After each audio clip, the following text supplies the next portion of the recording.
tawad! Teka lang, huwag kayong magulat sa liriko. Ito ay pinagawa ng guro ko.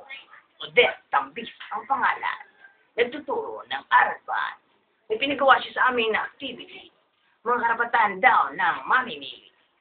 Ay, teka lang. Ako ay bibili sa palengke ng barangay mamimili. Teka lang, Mano. Pwede ba pabilingan niyang talong?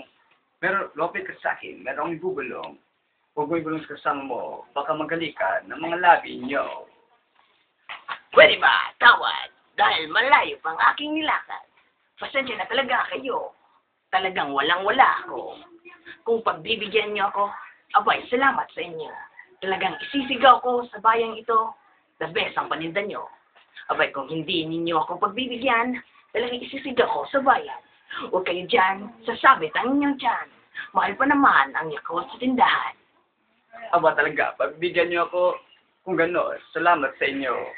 May sobra pa akong 5 piso, ibibili ko to ng Piccolo, pas Pasko. At manong ako'y lilista na, dahil hintay ako ng aking sinisita.